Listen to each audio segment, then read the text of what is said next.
Selamat datang di dunia The Last of Us, film yang nyeritain kiamat gara-gara jamur. Hah? Dia dalang kiamat bukannya dalang ngepelo? Jadi ceritanya dokter sama ilmuwan lagi di acara talk show ngebahas penyakit yang lagi rame, yaitu virus yang bikin satu pesawat keinfeksi dan meninggal. Dokter ahli bilang kalau ada sesuatu lain yang lebih berbahaya daripada itu, yaitu jamur cordyceps atau jamur crispy. Bukan cuma bisa ngebunuh makhluk hidup lain, tapi jamur ini tuh bisa ngedalin inangnya. Terus juga cordyceps bisa beradaptasi sama keadaan bumi mau panas atau dingin. Ngeri-ngeri itu pembawa acara sama penonton jadi agak takut, soalnya bisa aja virus jamur ini tiba-tiba ada 35 tahun kemudian di negara plus 62. Ibu Ratna, profesor mikologi atau yang mempelajari tentang jamur, tiba-tiba dijemput sama Jenderal TNI yang namanya Pak Agus pas lagi makan siang. Padahal satenya belum habis tuh. Apa tidak dibungkus saja, Bu? Dia dibawa ke lab Kementerian Kesehatan buat dilihatin sesuatu nih. Awalnya si ibu profesor diminta buat neliti spesimen atau sampel jamur yang udah disiapin. Gak butuh waktu lama, si ibu langsung tahu kalau itu jamur cordyceps. Tapi dia heran, kenapa sampelnya dipakein obat anti jamur dan bakteri? Si jenderal ngejawab kalau itu diambil dari manusia. Ibu Ratna gak percaya dong. Soalnya berpuluh-puluh tahun dia belajar cordyceps itu gak bisa bertahan di tubuh manusia. Buat ngebuktiin sama ibu profesor, Pak Agus ngajak beliau ke ruang isolasi yang udah ada mayatnya. Pas lihat kakinya si mayat, Bu Ratna nemuin bekas gigitan manusia yang pas dibelek dagingnya aneh kayak kapas. Karena gak percaya, beliau ngecek mulut si mayat dan langsung kaget soalnya di dalamnya beneran ada jamur cordyceps yang disebut-sebut gak bisa bertahan di tubuh manusia. Abis itu, Bu Ratna yang trauma langsung keluar dari ruangan itu. Pak Jenderal ngebawa Ibu Ratna bukan tanpa alasan. Beliau pengen info soal vaksin dari si ibu profesor ini. Tapi gak disangka dia bilang selama dia belajar soal jamur, gak ada vaksin untuk cordyceps. Yang bisa dilakuin aparat negara itu cuma ngebom seluruh kota. Dan semua orang yang ada di dalamnya buat menghambat penyebaran. Di negara lain, kita fokus ke keluarga anak kecil yang namanya Sarah. Dia yang kesiangan langsung ngebangunin Joel, ayahnya yang sama-sama kebo. Buah jatuh tidak jauh dari pohonnya. Dia buru-buru nyiapin telur orek buat sarapan sama ayahnya yang hari ini ulang tahun. Ngedenger suara mobil. Si beban dateng. Shh, dia dateng. Datanglah Tommy, omnya Sarah alias adiknya Joel si mantan tentara yang sekarang jadi pengangguran miskin yang sering numpang makan. Di mana makanannya, Kakak? Beban keluarga. Jangan habisin makanan kami, bodoh. Kakak pelit. Adik tak berguna. Mereka ngedenger berita di radio tentang penyebaran wabah jamur dari negara plus 62. Terus penduduk negara mereka juga diminta waspada. Soalnya wabah jamur ini lebih bahaya dari COVID. Karena udah siang Sarah siap-siap ke sekolah. Tapi sebelum itu dia maling jam tangan ayahnya sekalian sama uang di laci. Dasar anak pungut. Sepulang sekolah, sekeriting langsung ngejual jam tangan ayahnya ke tukang jam. Maaf, ternyata neris uzon. Ternyata dia ngebenerin jamnya. Tiba-tiba istri si tukang jam muncul. Sedang apa kau? Kita kan ada kencan. Pulanglah anak muda, kita mau icikiwir. Pas keluar toko, Sarah heran. Soalnya jalanan yang tadi rame sekarang jadi sepi, udah kayak kuburan Cina. Sampai di kompleks, sekeriting mampir dulu ke rumah tetangganya. Oh, halo anak muda, ayo masuk. Hai anjing. Sarah langsung ngerjain PR-nya. Terus karena otaknya lagi kosong, dia lihat-lihat barang bau ngutil. Hey Bibi Adler. Yang dia nggak tahu mbah di belakangnya lagi joget patah-patah. Seram sekali ya gengs. Bibi budak, aku mau ambil ini. Oh tentu, kembaliin besok ya. Dan aku mau pulang di sini bau orang tua. Jaga mulutmu. Sebelum keluar, Sarah ngeliat si anjing lagi tatap-tatapan sama si mbah. Sarah nungguin ayahnya sambil baca buku. Yang sebenarnya dia gak ngerti. Ayahnya pulang dan langsung duduk di sebelah sekeriting. Bau ketek itu bau kos kaki anakku, bukan ketek. Belum dicuci. Males. Kalau tidak dicuci, ayah tidak dapat hadiah. Hadiah apa? Cuci. Anak tukang ngatur. Sarah ngeluarin hadiah ulang tahun buat ayahnya. Padahal itu jam ayahnya sendiri yang dia benerin di tukang jam siang tadi. Aku pakai uang ayah yang ada di dalam laci untuk ngeservisnya. Anak tolol. Itu termasuk hadiah gak ya? Dia juga ngeluarin satu barang lagi. Wah, apa kamu beli ini anakku? Tentu tidak. Aku pinjam dari tetangga. Cepet sana setel. Mereka nonton sampai Sarah ketiduran. Film belum beres, HP Nokia Joel bunyi. Ternyata itu telepon dari adik penganggurannya. Siapa? Tommy, Kak. Amit-amit. Aku di penjara, tolong bebaskan aku, adikmu satu-satunya ini, Kak. Mau gak mau, Joel harus pergi tapi dia mindahin dulu Sarah ke kamarnya. Kasian kan kalau tidur di sofa. Tengah malam, Sarah kebangun ngedenger suara helikopter dari luar. Karena takut, dia nyari si ayah ke kamarnya sampai ke lantai bawah. Sarah nyalain TV yang udah gak ada siaran apa-apa. Ada deh siaran pengumuman dari pemerintah. Katanya semua orang wajib karantina di dalam rumah. Jedor. Asu. Karena kasihan ngeliat si anjing di luar malam-malam. Dianterin pulanglah sama Sarah tapi si anjing langsung kabur. Bukannya balik masuk ke rumahnya, Sarah yang bodoh malah masuk ke rumah tetangganya yang udah kayak kapal pecah.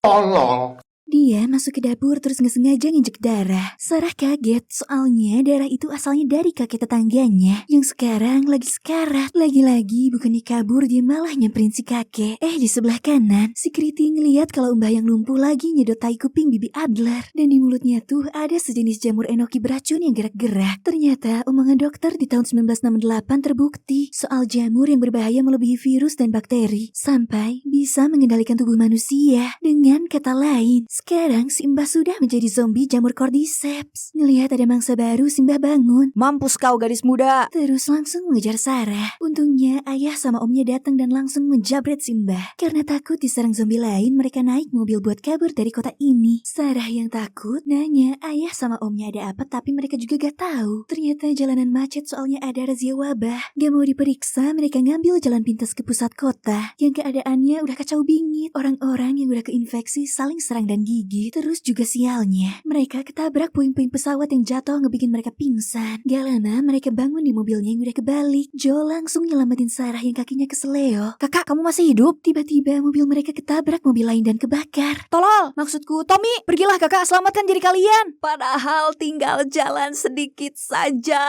Bodoh. Abis itu mereka ninggalin Om Tommy yang ada di seberang mobil. Sialnya, Joel Sarah dikejar zombie brutal. Untungnya ada tentara yang langsung ngebun-bun si zombie. Tapi Joel dan Sarah malah mau dibun-bun juga. Soalnya si tentara takut mereka udah keinfeksi. Mereka didor sampai guling-guling ke bawah lapangan. Si tentara minta maaf sambil siap-siap ngedor Joel yang masih hidup. Tapi keburu ada Tommy nyelamatin mereka. Meskipun si ayah selamat, sayangnya Sarah luka parah kena tembakan tadi. Joel nyoba buat berhentiin pendarahan anak satu-satunya itu. Tapi gak berhasil dan Sarah pun meninggal. 20 tahun kemudian, tahun ini ya ceritanya, ada anak kecil yang lagi jalan sempoyongan kayak nyari sesuatu. Sampailah dia di markas tentara yang disebut Fedra. Terus dibawa masuk pakai kursi roda buat diperiksa. Di sini si bocil megang atribut tentara, yang berarti dia emang sengaja nyari markas ini buat nyelamatin diri. Si bocil yang diikat kaki sama tangannya ini disamperin tentara cewek buat ditanya-tanya. Tapi mungkin karena si bocil trauma, dia gak jawab apa-apa selain ngeliatin si tentara. Dia diperiksa pakai alat pendeteksi virus, dan alat itu berubah warna jadi merah, yang berarti si bocil keinfeksi virus jamur cordyceps. Buat tenangin si bocil, si tentara cewek bilang kalau dia bakal dikasih makanan enak, baju bagus, sama mainan kalau mau divaksin. Si bocil pun senyum tipis dan ngangguk.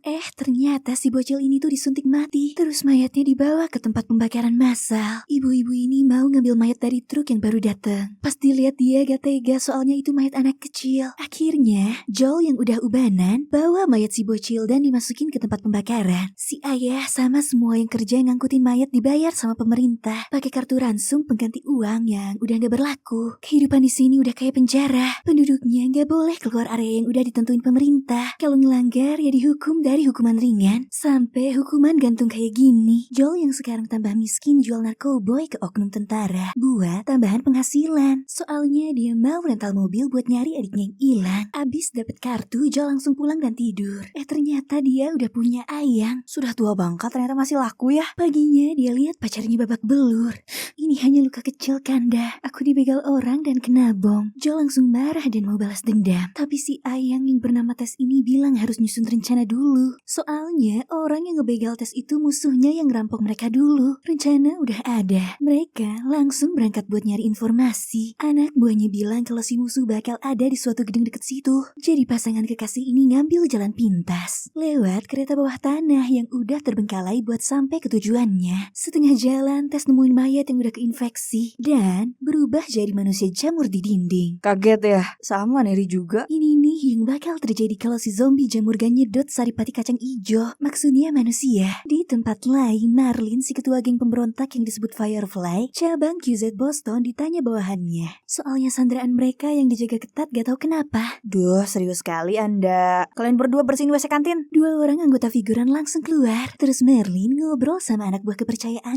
Ani, Roma, Kita akan kabur malam ini pakai kuda. Kenapa kita kabur? Jangan bicara terlalu keras, nanti yang di atas denger. Cih, padahal dia yang bicara keras. Kita sudah terlalu lama di sini. Mana yang belum aku tunjuk? Betul sekali. Kita akan kabur karena aku mendapat surat ini. Hah? No way. Yes way. Gak percaya kan? Apa yang baru saja aku baca? Habis itu Merlin nyamperin anak yang mereka sandra, yang adalah murid sekolah federal atau tentara pemerintah yang mereka musuhin. Si anak atau Ellie yang super nyebelin dan suka bilang kasar ini sebenarnya udah terinfeksi. Tapi anehnya dia gak berubah kayak orang lain. Makanya gak langsung dibun-bun sama Firefly. Malahan disandra buat diteliti. Marlin ngasihin ransel punya Ellie. Terus si bocah tengil langsung ngeluarin pisau buat jaga-jaga kalau dia diapa-apain. Sok keras ya kamu. Marlin ngelepasin anak yang namanya Ellie itu, terus dia bilang mau bawa si anak pergi. Balik lagi ke Joltes yang masih jalan menyusuri sudut-sudut kotor supermarket. Dan akhirnya mereka nemu pintu yang mereka cari. Wah, ternyata terkunci.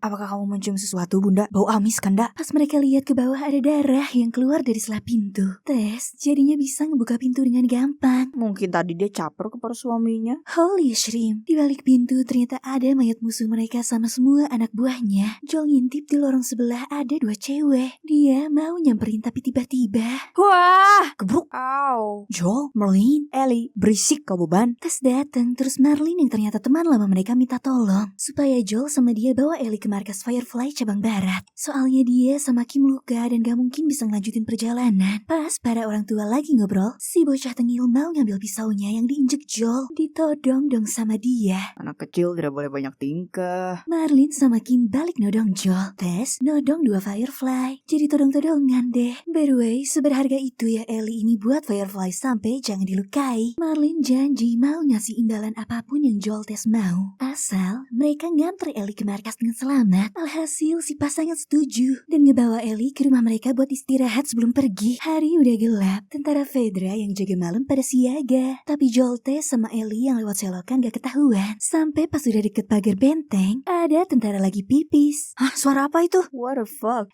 Jangan ngintip. Pelan-pelan benerin celananya, Pak. Dia itu yang pernah beli narkoboy sama Bang Joel. Dikira bisa kompromi, tapi ternyata si tentara tetap mau laporin mereka. Taat hukum tidak seperti di negeri Konoha ya. Sebelum ditangkap, mereka bertiga diperiksa dulu. Siapa tahu mau kabur karena udah keinfeksi kan? Di sini si bocil tengil kelihatan panik takut ketahuan. Tess sama Joel lolos. Pas bagian Ellie, dia ngelawan dengan cara nusuk si tentara. Alhasil si tentara nodong dia dong. Joel dengan naluri kebapaannya keinget masa lalu. Pas Sarah anaknya dibun-bun sama tentara gak mau hal yang sama keulang. Jadinya dia ngelindungin si bocah dengan ngehajar si tentara sampai gak gerak. Tess panik ngelihat hasil pemeriksaan Ellie. Soalnya dia keinfeksi. Dia ngasih tahu Joel yang masih linglung. Tapi si bocah tengil ngeyakinin mereka kalau dia itu kebal. Soalnya ini udah 3 minggu. Dan gak terjadi apa-apa sama dia. Karena takut disergap sama tentara yang lain. Akhirnya mereka bertiga pun ngelanjutin perjalanan dengan bekal senjata si tentara. Karena udah tahu Ellie keinfeksi. Joel Tess gak tidur semalaman. Takutnya si bocah tengil berubah jadi zombie. Pas si bocah bangun aja dia langsung ditodong gitu. Mereka nanya tujuan Merlin ngelindungin si bocah tengil yang udah jelas-jelas keinfeksi ini. Ellie bingung harus jawab apa. Ellie terus-terusan dipaksa yang akhirnya dia bilang kalau Firefly cabang barat yang bakal mereka bertiga datengin itu mau bikin vaksin dari badannya yang kebal sama virus ini. Joel sih mau bawa si bocil tengil pulang. Soalnya dia gak percaya sama vaksin atau obat karena menurut dia itu PHP. Tapi Tess mau ngelanjutin misinya ini supaya bisa dapat mobil buat nyari Tommy. Dan mungkin aja bener kalau Ellie bisa jadi vaksin buat semua orang karena Tess yang sebenarnya cuma pacarnya optimis. Joel akhirnya mutusin buat nganterin Ellie sampai ke tujuan. Tapi aku akan membunuhnya jika dia berubah.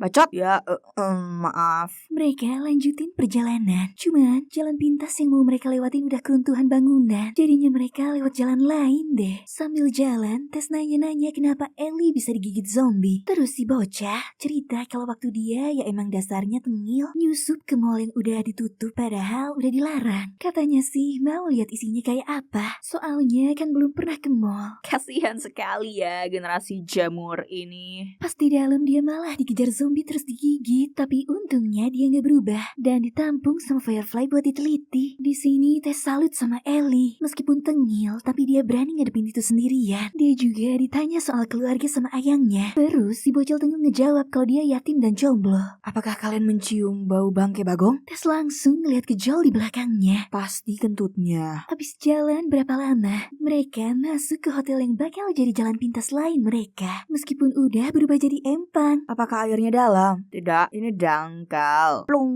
sedangkal otakmu. Tua bangka. Ellie yang pertama kali main di empang excited sampai acting jadi pegawai hotel. Memang agak lain ini anak. Kau mengacaukan haluku. Joel langsung ngedeketin si bocah tengil. Prank. Dasar anak Bagong. Mereka bertiga sampai atas, tapi ternyata pintunya udah kena reruntuhan bangunan. Jadinya Tess naik buat ngebuka pintu samping dari dalam. Kenapa nggak lewat situ saja? Sedikit bodoh ya. Ngeliat Ellie yang seumuran sama anaknya sebelum meninggal dulu. Joel nyoba buat akrab tapi malah dicuekin. Ngerasa bersalah, Ellie nanya balik dan mereka ngobrol deh. Meskipun canggung sih, Joel ngasih tahu soal zombie jamur yang bisa hidup 1 atau 2 bulan, bahkan 20 tahun. Dia yang udah ngebun-bun banyak zombie juga bilang, kadang ngerasa bersalah karena mereka asalnya manusia, sebangsa dan setanah air. Tiba-tiba ada yang gedag-gedug di balik pintu yang bikin Joel sama Ellie deg-degan. Begitu pintu kebuka, Untung aja gak didor. mereka masuk ke sana buat ke balkon hotel. Tadinya sih mau turun lewat situ, tapi di bawah sana super duper mega banyak zombie jamur yang udah kayak cacing kepanasan. Tess ngasih tahu Ellie mereka gak mungkin lewat situ. Soalnya ya pasti langsung tamat dong filmnya. Terus kata Tess, meskipun zombie banyak jenisnya, mereka tuh terkoneksi. Soalnya cordyceps ngakar di dalam tanah sampai bermil-mil. Jadi, kalau manusia nggak sengaja ngejek akar jamur yang masih hidup, semua zombie bakal tahu lokasi mereka dan langsung nyam-nyam-nyam. Alhasil, mereka bertiga nyari jalan lain. Gak lama jalan, mereka sampai di museum yang udah dijamurin. Katanya di atas gedung itu ada jalan buat nyebrang. Joel ngecek si jamurnya yang benar-benar crispy. Artinya udah pada mati dan gak bahaya.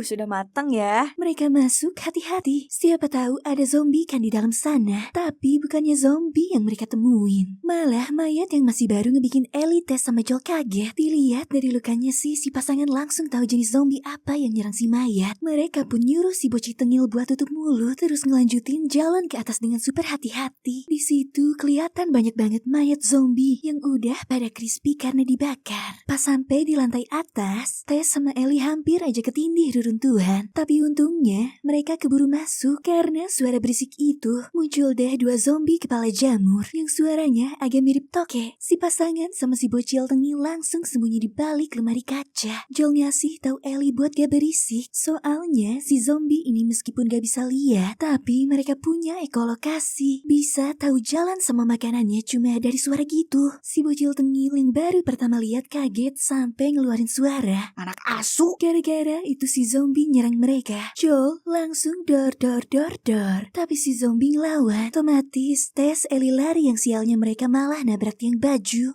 Alhasil zombie yang satunya ngejar mereka. Jadinya si pacar ngalihin perhatian si zombie biar Ellie bisa selamat. Joel yang masih petak umpet sama si zombie ketemu si bocah tengil dan ngasih isyarat buat kabur pelan-pelan. Tapi dia nginjek pecahan kaca yang bikin si zombie nyerang sampai ngegigit tangan Ellie. Terus senjata Joel juga kelempar. Untungnya mereka bisa lolos berkat pistol Joel yang satunya. Si jamur berjalan pun langsung mati abis didor sama Joel sampai pelurunya abis. Muncul lagi yang lain.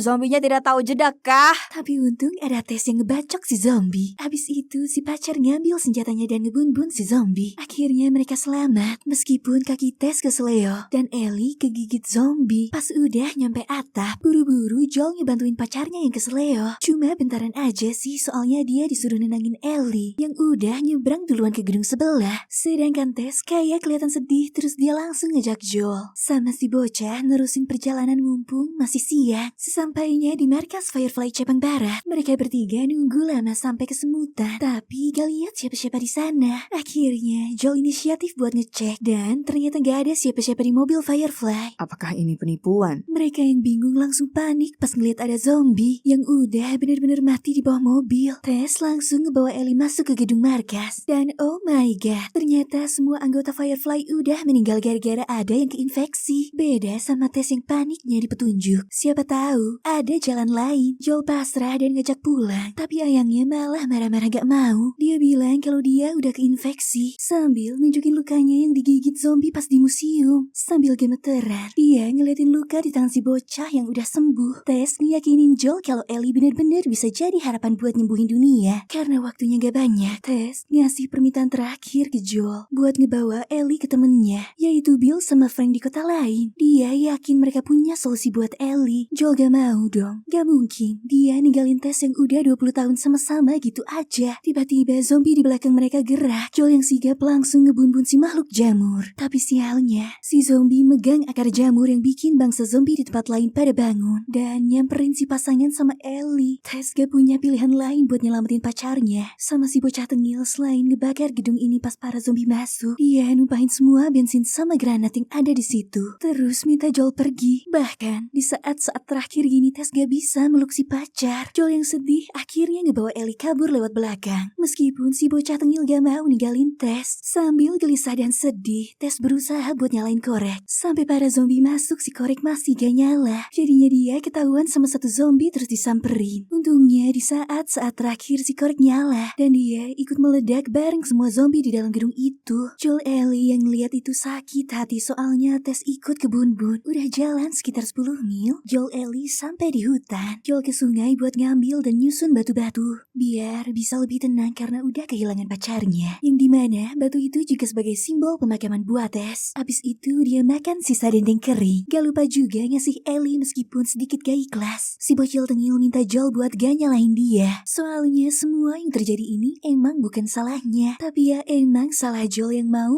aja dimintain tolong sama Marlene. Joel Ellie ngelanjutin perjalanan ke tempat Bill dan Frank yang dibilang Tess. Mereka berdua mampir dulu ke rumah ternak tempat Joel nyimpen persediaan senjatanya. Selagi si bapak nyari senjatanya, Ellie masuk ke satu kamar dan nemuin ruang bawah tanah. Dia langsung masuk diem-diem biar gak ketahuan Joel. Dia mengkaget pas nemuin ada zombie yang ketiban reruntuhan. Karena ngerasa gak bahaya disamperin lah sama dia buat diajak kenalan. Dan pas dilihat dari deket, Wah, zombie setan. gak terima dikerjain. Ellie ngebelek kening si zombie terus dibun-bun deh. Joel juga udah nemuin persediaan senjatanya. Langsung ngajak si bocil tengil ngelanjutin perjalanan. Di tengah jalan, mereka nemu bangkai pesawat dan Ellie yang baru pertama kali lihat kagum. Oh my god, apakah kamu pernah naik itu, Pak Tua? Tentu saja. Ih, jadi iri. Dasar kampungan. Terus Ellie yang penasaran nanya asal mula pandemi ini. Kok bisa gitu seluruh dunia kacau cuma dalam sehari semalam? Joel juga gak tahu. Tapi kemungkinan besar jamur cordyceps bermutasi. Terus masuk ke bahan makanan kayak tepung sama gula yang diekspor ke seluruh dunia. Yang dibikin roti, cendol, kue, biskuit, gorengan, dan lain-lain. Yang kalau kebanyakan dimakan bakal ngebikin orang-orang, ya kalau gak keinfeksi paling diabetes. Gak jauh dari situ, ada banyak tengkorak manusia. Joel bilang itu semua orang-orang yang gak keinfeksi. Sialnya kuota di tempat penampungan habis. Jadinya mereka dibun-bun sama Fedra. Pemerintah memang jahat ya. Ellie nanya kenapa gak ditinggalin dan dibiarin aja. Terus kata Joel biar gak nambah populasi zombinya. Soalnya kan kalau orang mati gak bisa keinfeksi. Jadi seminggu setelah kebrutalan para warga tahun 2003, pemerintah evakuasi warga yang masih sehat di tiap desa buat dibawa ke markas Fedra ke QZ atau quarantine zone terdekat. Ada satu orang yang ngumpet di basement rumahnya karena gak mau dievakuasi, namanya Bill. Ngelihat semua orang udah pergi lewat CCTV-nya, dia keluar hati-hati buat belanja. Mulai dari bensin, kabel, makanan, senjata, pokoknya segala macem deh. Lumayan kan gratisan. Terus dia bikin jebakan di sekitar rumahnya biar gak ada zombie yang bisa masuk ke situ. Gak cuma itu, dia juga ngebon dan beternak biar gak kurang makanan. Bill yang emang introvert ngejalanin hidup sendiri kayak biasa. biasa. Sampai 4 tahun kemudian alarm jebakannya tiba-tiba nyala. Pas dicek ternyata itu manusia. Tolong, jangan lukai aku, Bang. Bill ngeliat sekeliling, siapa tahu si orang ini sama gengnya dan mau ngerampok. Siapa namamu? Frank, panggil saja Fitri. Karena masih punya 2% hati nurani, si introvert nolongin si gembel keluar dari jebakannya. Sebelum itu dicek dulu, siapa tahu dia udah keinfeksi. Tapi ternyata dia sehat-sehat aja. Pergilah ke sana. Tapi aku sangat lapar, Bang. Aku belum makan selama seminggu. Siapa? Yang nanya kan? Mohon, Bang, berikan aku makanan sedikit aja. Please. Lihat Frank senyum tipis, Bill jadi luluh terus ngajak dia ke rumahnya. Karena bau, dia dibiarin mandi dulu sebelum makan. Bill yang belum pernah kedatangan tamu antara terharu dan salting gitu. Frank ngerasa seneng banget bisa mandi. Dan duduk tenang di dalam rumah setelah 4 tahun jadi gembel gara-gara jamur. Si introvert dateng bawa 2 piring makanan sama Coca-Cola. Si cowok brewok muji masakan Bill sampai, Apa kamu mau nambah? Enggak malu. Kalau gitu, aku akan pergi. Bill ngangguk ngeiyain. Asu, kenapa dia tidak mencegahku? Tapi setelah aku bermain piano itu, bilang aja gak mau minggut. Frank nyanyi lagu yang dia hafal. Aduh, perutku mules mendengar suaranya. Stop. Suaramu seperti kentut. What the fuck? Kalau gitu kamu cobain. Si paling jago. Si introvert mainin piano sambil nyanyi dengan merdu, ngebikin Frank terharu sampai pas lagu beres mereka pun skip. Terus abis itu mereka skip lagi. Akhirnya Frank gak jadi pergi dan tinggal sama Bill. 3 tahun kemudian mereka berantem soalnya Frank mau renovasi komplek mereka. Ya kali, renovasi sekomplek-komplek, ya ampun. Kemauan perempuan itu aneh ya, mau seblak. Meskipun awalnya nolak, Bill akhirnya mau bantuin soalnya Frank ngancem mau kabur dari rumah. Alasan si cewek brewok mau renovasi itu karena katanya dia ngundang temen ke rumahnya. Kamu halu ya? Tidak dong, mereka kan datang besok. What the fuck? Sesuai sama yang dibilang Frank, 2 temennya datang yaitu Joel sama Tess. Bill yang gak suka terus megang pistol jaga-jaga mereka nyerang. Maaf ya, pacar aku emang parnoan. Oh gak apa-apa, pacarku juga sama. Mari kita ngegosip di dalam, Ceng. Beda sama para ciwi yang akrab sampai pindah ke dalam rumah buat ngegosip. Para suami malah kemusyuhan. Tapi Joel ngajak Bill buat kerja sama barter-barter barang gitu. Kayak buku, obat, mesin-mesinan banyak deh. Dia juga nawarin kawat yang lebih kuat buat nge-upgrade pagar kompleknya Bill yang udah karatan. Karena si introvert butuh barang-barang yang dia gak punya, akhirnya mereka akur dan mutusin buat kerja sama. Sebelum pulang, Joel ngingetin Bill soal para perampok yang bisa datang kapan aja dan ngejarah rumah dia. Gara-gara itu 3 tahun kemudian si introvert bikin pagar dari mobil supaya lebih aman. Orang tua cuy ngangkat puluhan mobil. Bener aja dong, malamnya ada geng begal mau nerobos ke rumah Bill. Meskipun gitu, mereka gak bisa masuk dan kebun-bun karena pertahanan pagar si introvert yang wagala sih. Ayang, jangan kemari. Dia ketembak si begal soalnya ke-distract sama Frank. Akhirnya Bill dibawa ke dalam rumah dan diobatin. Si introvert yang udah putus asa nyuruh Frank nelpon Joel buat gantiin dia jagain si pacar. Sampai tahun 2023, ternyata Bill masih hidup dan tetap jagain si pacar yang sekarang di kursi roda. Mereka ngejalanin hidup kayak biasa meskipun Frank sekarang sakit-sakitan dan gak bisa ngapa-ngapain sendiri. Dia yang gak mau jadi beban terus pengen bundir biar penderitaannya berakhir. Jelas Bill nolak lah. Tapi si pacar maksa dan akhirnya dia ngikutin apa mau Frank. Di hari itu mereka jalan-jalan mesra dan pakai baju bagus. Bill juga masak makanan yang mereka makan di hari pertama ketemu. Beres makan dia ngambil sebotol Coca-Cola lagi buat dimasukin obat bundir yang dia kasih ke Frank. Ternyata Bill juga ikutan bundir soalnya dia nyampurin obat ke botol juga pas di dapur tadi. Dia gak rela kalau harus ditinggalin orang yang dia sayang. Dan sebagai teman hidup dia mutusin mau pergi sama-sama. Mereka berdua akhirnya masuk kamar buat tidur dengan tenang selamanya. Beberapa minggu kemudian Joel Ellie sampai di rumah Bill yang gak dikunci. Karena gak ada tanda-tanda dari 2 temennya, si bapak waspada. Siapa tahu mereka udah keinfeksi. Dia ngetok kamar Bill Frank yang kekunci terus balik lagi ke ruang tamu. Ellie keliling rumah dan nemuin piano. Iseng lah dipencet terus dia kaget soalnya ada suaranya. Norak sekali. Gak sengaja dia nemuin surat terus manggil si bapak. Joel langsung tahu yang terjadi gadis sama temennya, nyuruh si bocil tinggal baca suratnya. Di situ Bill bilang kalau dia sama Frank udah tidur selamanya di kamar. Sebagai introvert dia seneng waktu orang-orang hilang. Dan akhirnya ketemu Frank yang jadi tujuan hidupnya sampai beberapa hari kemarin. Bill ngewarisin semua senjata yang dia punya ke Joel. Abis itu Ellie gak nerusin baca. Jadi akhirnya Joel baca sendiri. Ternyata Bill nyuruh dia ngejaga tes. Di bapak yang sedih ngebaca surat itu langsung keluar. Karena ngerasa bersalah gak bisa lindungin tes. Buat ngalihin kesedihannya, dia ke garasi ngecek mobil yang ditinggalin Bill. Terus balik lagi ke dalam rumah. Dia ngajak Ellie nyari adiknya yang ada di kota lain. Karena kebetulan Tommy itu mantan Firefly. Mungkin nanti dia bisa ngantar Ellie ke lab yang dibilang Marlene buat dijadiin vaksin. Bill juga ngasih aturan buat si bocah tengil. Yaitu jangan ngebahas tes lagi, jangan nunjukin lukanya ke siapapun, dan harus nurut. Apa kamu dengar, Pak? Aku tidak budak. Buat persiapan mereka bawa barang yang mereka perlu. Kayak tisu, makanan, baju, sama senjata dong pastinya. Terus gak lupa mandi karena udah pada bau bagong. Sambil nungguin Joel yang lagi ganti baju, Ellie menggeledah meja dan nemu pistol. Diambillah cepet-cepet sebelum ketahuan si bapak. Duh, wanginya.